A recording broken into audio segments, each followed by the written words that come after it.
The stage is set, and it is time for one of BYU's highlight reel players from 2024 to truly enter the spotlight and become a major star.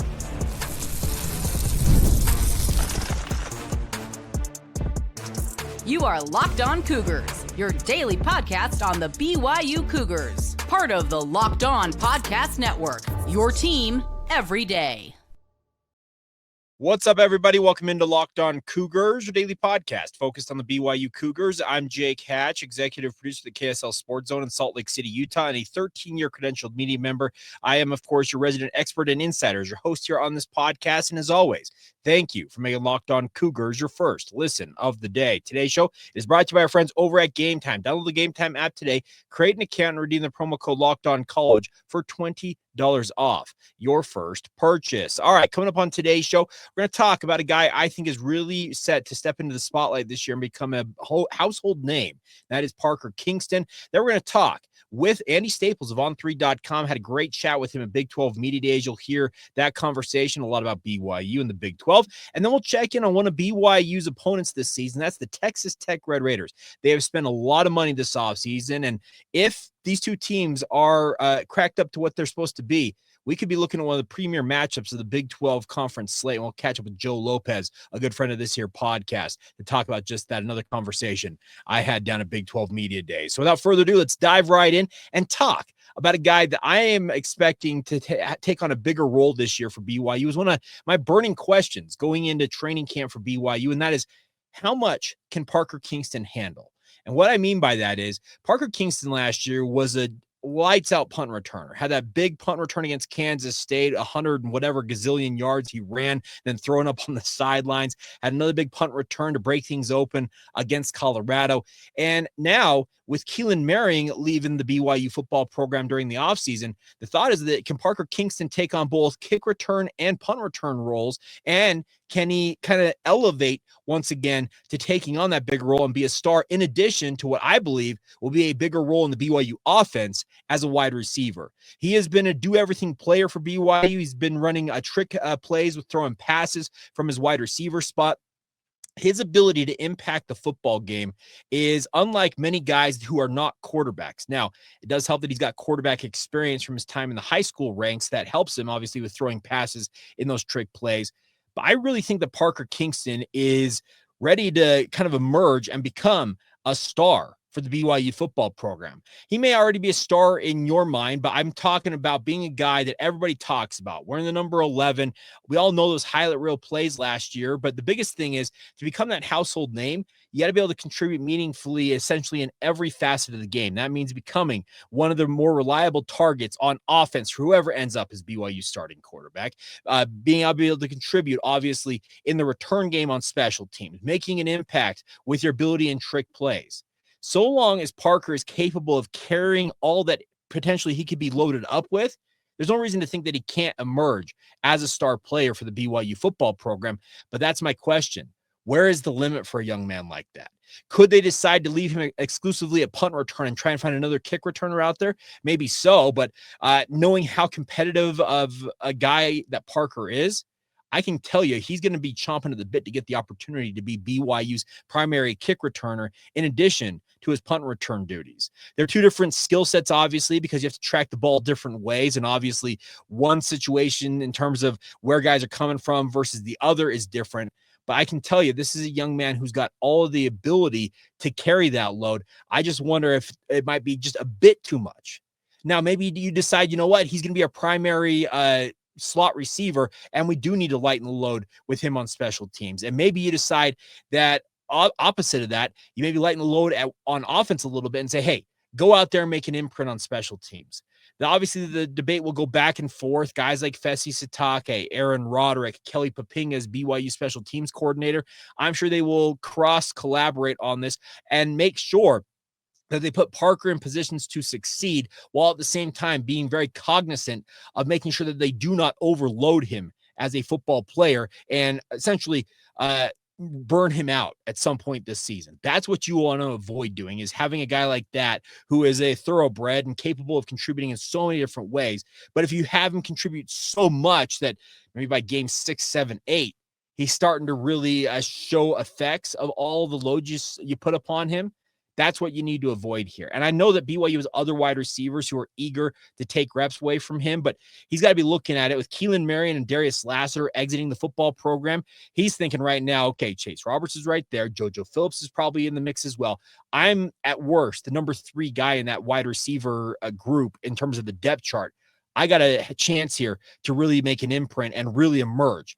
That's the other thing about this is I believe that Parker's special teams ability will give him opportunities at the NFL level, but NFL teams, they want to see guys who contribute in multiple ways. Parker, if he exceeds all expectations, probably projects maybe at best a mid-round pick, but still even then, you've got to be able to contribute in multiple ways. So special teams and wide receiver, those are his 2 specialties, and his ability to contribute in those 2 and showing that at a higher level this year, it's absolutely critical to his future prospects as a football player. But once again, I don't put anything past him. And I know that this is a young man who is an incredible athlete. You just have to ask anybody in the football program who the best golfer in the football program, I'm talking coach, player, administrator, they will, I think, to a man, say it's Parker Kingston. He is a naturally gifted athlete, and it goes across the board. He was one of the fastest sprinters in track and field ranks during his day at Roy High School. I called his final high school game, which is an absolute barn burner, back and forth affair with Westlake High School that Westlake won by 1 point. And it was not for a lack of Parker Kingston essentially putting the Roy Royals on his back in that game. He has done so much in his athletic career to this point. Now can it come to the forefront where he emerges once again as one of the true stars of the BYU football program and cements himself as a guy that people are talking about and saying, hey, what else can Parker Kingston do that we haven't seen from him at BYU quite yet? Because he's contributed in so many different ways so far, but there are opportunities in multiple facets for him to take another step or steps. And that's the exciting part if you're a Cougar fan. All right, coming up next, we're going to talk about BYU in general. I had a great opportunity to catch up with On3.com national college football reporter and podcast host Andy Staples. Had a lot of good thoughts on BYU, thoughts about the Big 12, where the Cougars kind of fitted in 2025, and we'll get to that conversation next as we roll on right here on Locked On Cougars. Today's show is brought to you by our friends over at Game Time. Now, Game Time is here for you guys to get you out to the events you want to go to, whether it's a ball game or really anything else, comedy, sports, theater, music, whatever you're into. Game Time, that's where it comes in. It's the easiest place to grab last-minute tickets without the stress of having to think about, hey, where am I going to get those tickets to get out to the game? They make buying your tickets fast and simple. Prices on the app actually drop the closer you get to the start of any event, and they've got incredible last-minute deals, clear seat views, and a lowest price guarantee that takes the worry out of buying your tickets and worrying about, hey, maybe I could have gotten a better deal elsewhere. The best part is you get exclusive zone deals for FIFA World Cup matches coming up next summer, and really anything else, baseball, like I said, comedy, theater, music events. Seat views are right in there in the app, so you know exactly what to expect in terms of where you'll be looking when you get to the event. So take the guesswork out of buying your tickets and do it with our friends over at Game Time. Download the Game Time app today, create an account, and redeem the promo code LOCKEDONCollege for $20 off your first purchase. Terms apply. But again, create that account, redeem the promo code LOCKEDONCollege for $20 off. Download Game Time today. Last minute tickets, lowest price, and of course, it's all guaranteed. Thank you once again for making Locked On Cougars your first listen of the day. All right, if you're watching this and there's breaking news out there, I'm on vacation officially this week. Now, I didn't want to leave you guys empty-handed, obviously, so if there's breaking news out there, we'll get back to it early next week, but I will just say this. Wow, I can't believe that happened. Whoa, that's not good for... No, okay, I'm just joking. Biggest thing is thank you for all of your support of the podcast. We are going into the busy time of the year, football season and basketball season right after it. It should be an absolute bonanza to be a BYU fan this coming football and basketball season, really just to be a Cougar fan in general, and looking forward to covering it all. So please continue to subscribe, rate and review, and share the show with your family and friends and tell them, hey, get ready for this. I've had a lot of good contacts recently with a number of you out there and cannot thank you guys enough for your continued support. All right. Let's talk, though, about BYU football from a national perspective. I was at Big 12 Media Days just a little while ago. Had a great opportunity while I was there in Frisco to catch up with Andy Staples of On3.com. Had a great chat about BYU, what he's seen from the Cougars, obviously from last year, and how it projects to this year, and more importantly, where the Cougars fit in terms of the Big 12 race this year without Jake Retzloff. All that and a whole lot. Andy Staples with myself, live, or I guess was live, from Big 12 Media Days. BYU's in the midst of a bit of a kerfuffle, I guess is to say. That would be one way to put it. Yeah. So with the quarterback situation, but coming off an 11-2 campaign, what is your perception nationally of the Cougars going into this season? Well, the thing is, it looked like they were bringing back quite a bit, and then obviously the Jake Ratliff situation changes that. But losing Keelan Marion in the spring portal too is another piece of it. But they still bring back a lot from a team that was very good last year. And it, talking to Kalani Sitotaki yesterday, it feels like the DNA is there, and he feels like they're deeper since they got into the Big 12. Basically, since the announcement that the Big 12 was coming, they were able to recruit different caliber of athlete, make the roster deeper. So I think maybe that allows them to weather some of this stuff. But I'm fascinated to see where it goes, as far as the quarterback position.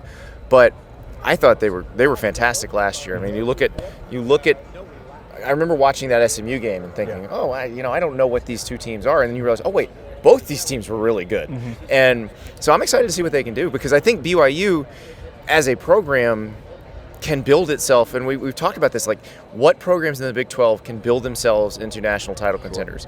And you look at them getting a commitment from Ryard Alliance the other day. Those are the kind of players you have to be able to get.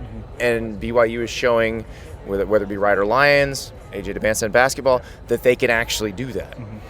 And obviously you work with On3. You guys, recruiting is a big focus for you guys. Do you feel like BYU, because right now the 2026 class is shaping up as their best ever in the rankings era, do you feel like these are the type of classes they're going to need annually if they want to be at the top? Oh yeah, absolutely. And you're seeing it across this league. You're seeing it with Texas Tech trying to bolster what they're doing. Not everybody's going to be able to do it, but I do think there are some schools that are financially capable of doing it. They have the donor bases that could be, if properly motivated, can do this. And so BYU's one, Texas Tech's another. I think TCU and Baylor are also in that group.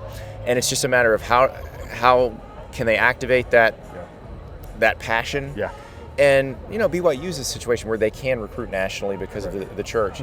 So I think they're in a they're in a unique situation compared to the other ones. But they're also in a unique situation, like going back to the Jake Ratliff thing. If you're not LDS, do you want to go live by the honor code, or do you want to go somewhere else because you have, if you're this type of player, you have dozens of other options where you're not required to live that way. So I think that's an interesting thing. But talking to Kalani about it, I like the way he put it, because I think when he talks to recruits, this probably resonates with certain people. And his thing is, look, you either care about ball or not. This matters to you most or not. And he really only wants the people for whom it matters most. And so it's sort of a self-selecting sample, which I think if you're Kalani, that actually makes, in a weird way, the job a little easier. Now, as you look forward to the Big 12 season, what are you looking at? What do you want to see from this conference? Because we heard Brett Yormark say he wants to see at least 2 teams in the college football playoff, the 5+11 model. But what's your forecast for the Big 12 as a whole? Well, it's another one where you don't know who's going to win. I mean, we could throw, I think there's 8 or 9 legitimate conference title contenders, and none of the other leagues are like that.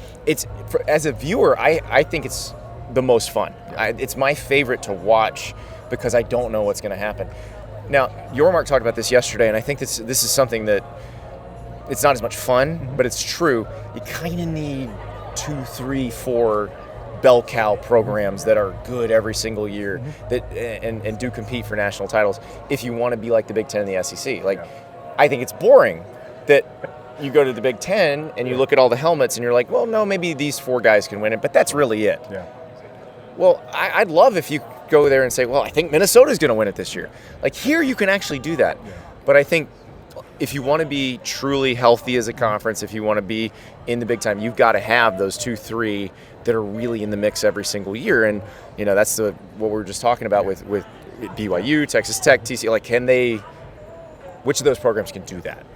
Last thing for me is I want to ask you the BYU-Utah rivalry, because obviously locally for us, we know how big of a deal it is. I know that you're aware of it nationally, but you obviously covering how big of a deal is it nationally from your perspective? I think people are starting to appreciate it more. Got it. I think last year was a great example. Because no one gives Utah a chance going into that game. And BYU survives by the skin of its teeth. I'm sure the Utah people have their own thoughts about how the refereeing went at the end of the game. But it is one of the nastiest. I love nasty rivalries. Love them. So, Ohio State, Michigan we know about that. Yeah. Auburn, Alabama, we know about that. But the ones I love are the ones that are kind of a well-kept secret. Oregon, Washington. Yeah.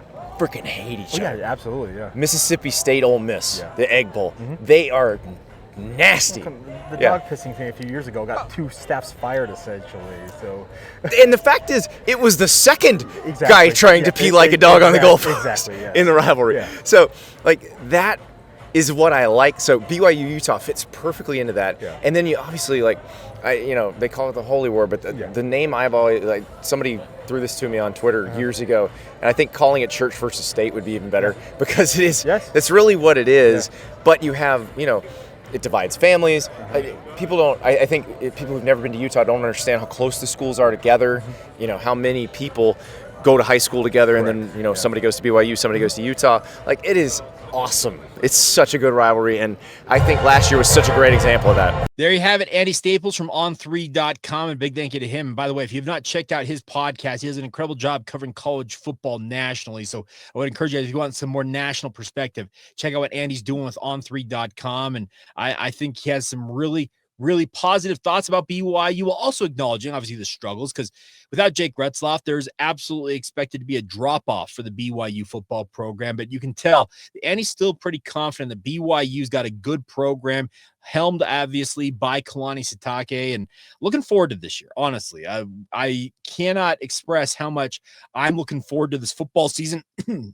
There's a lot on the line for BYU, obviously, but I still think that they've got a lot to go out there and play for, and I expect they will fully be engaged in making sure that, Jake Retzloff may have made offseason headlines, but we're going to let the play on the field become the headline once toe meets rubber, as they like to say with certain announcers out there. All right, coming up next, going to catch up with a guy that I have gotten to know over the last couple of years. It was the first time actually meeting him in person at Big 12 Media Days. We've had some chats on different podcasts and the like, but Texas Tech spending big time money doing crazy things out there. What's going on in Lubbock? Well, Joe Lopez from RedRaidersSports.com is going to talk with us next and explain exactly what's going on with Joey McGuire's squad and really how much money can they actually spend. We'll get to that next right here on Locked On Cougars.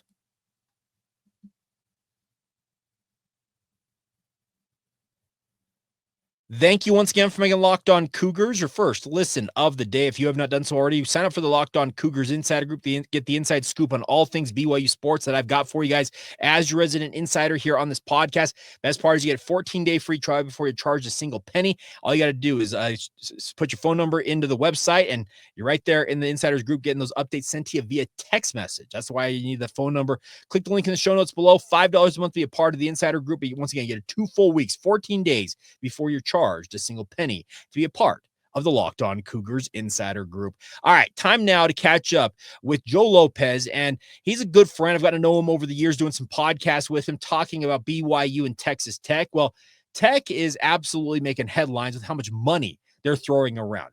How much money can they, in theory, actually throw around? And really, what are the expectations for Texas Tech with said money being thrown around by Cody Campbell, their mega booster, as well as others down there in Lubbock? Well, here's Joe Lopez and myself from Big 12 Media Days talking about that and also about BYU and Texas Tech matching up almost later part of the season this fall.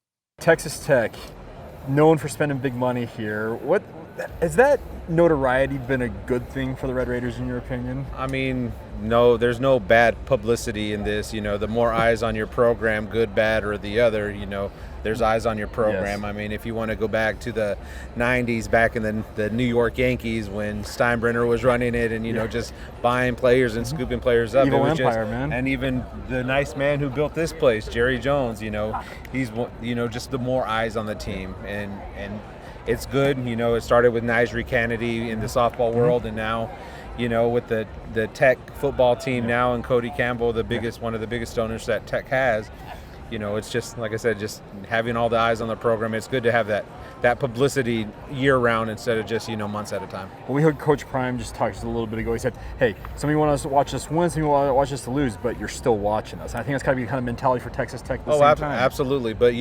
the microscope's this much bigger on the university because now if you don't perform, Now you're the laughing stock of what you just spent all this money on, and now it doesn't look like a personnel issue. It looks like a coaching issue, and at the end of the day, nobody wants it to be a coaching issue. They want it to be a personnel issue.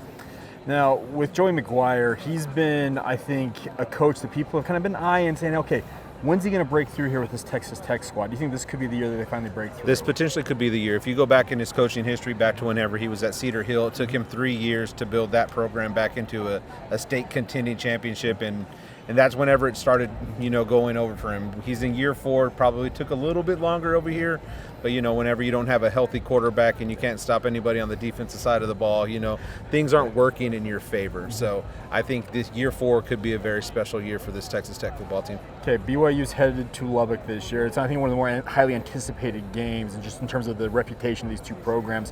What can Cougar fans expect when they show up in Lubbock? A lot of tortillas. Okay. Don't let anybody tell you otherwise. They're going to fly. It's usually not at you in any kind of mean or direct way. If you get hit by one, it's just, it's like throwing a Frisbee. You don't really know exactly where it's going initially. So just plan on that. Lubbock's really known to be hospitable, so just expect people to welcome you in and say, hey, welcome to Lubbock, here, try this stuff out. This is 2 different ways of life if you're coming from Utah to Lubbock, Texas, in the Panhandle. Just Texas in general, but the Panhandle's a little bit different. Smaller town, smaller college feel.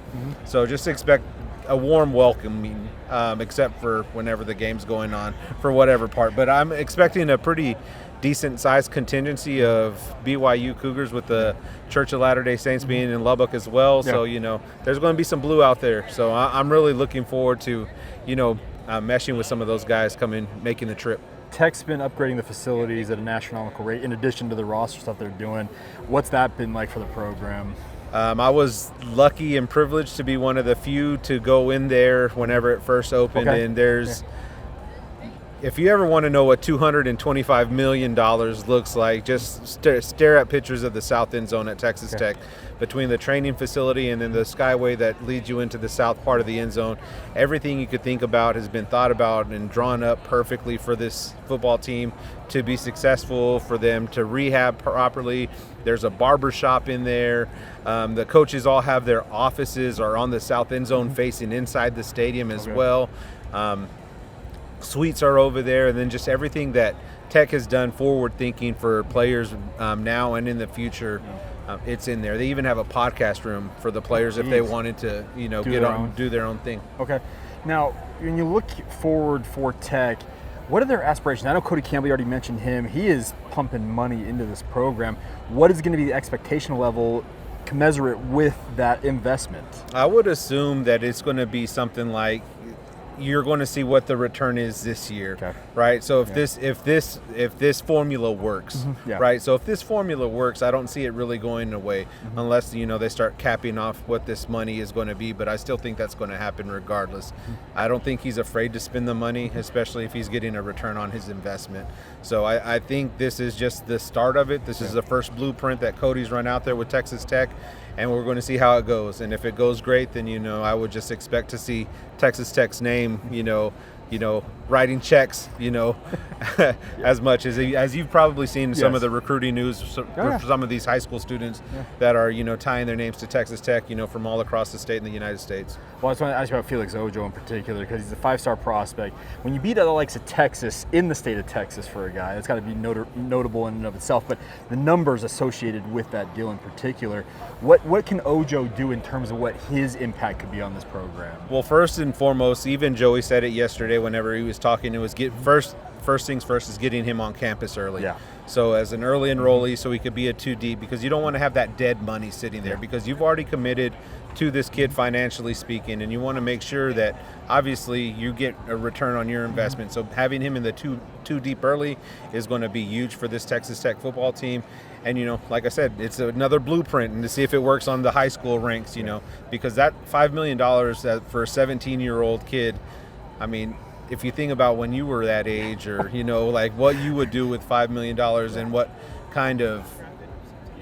you would have to bring to the table, so to speak. So I mean, he has some lofty expectations too, because Texas Tech is giving him this amount of money, but Texas Tech has to play it the right way to make sure they get max out of him. There you go, Joe Lopez. A big thank you to him for taking the time to join us here on the podcast. All right, that's going to do it for today's edition of the show. Coming up tomorrow, though, it is Pioneer Day. So hope you have a fantastic day celebrating those who have come before us to the great state of Utah, even if you don't live in the state. But nonetheless, we'll have an edition for you guys tomorrow. We'll be talking more about burning questions for BYU, one in particular. BYU's defensive ends were pretty solid last year, and they've got a lot of talent in that room, but really, who are the headliners of said unit? We'll talk about that. We'll also catch up with another national college football voice, and that is Bruce Feldman from Fox Sports. He joined me down there at Big 12 Media Days, and we'll also do another future opponent check-in talking about the UCF Knights with Matt Murschel of the Orlando Sentinel. So stay tuned for all of that tomorrow right here on the Locked On Cougars podcast.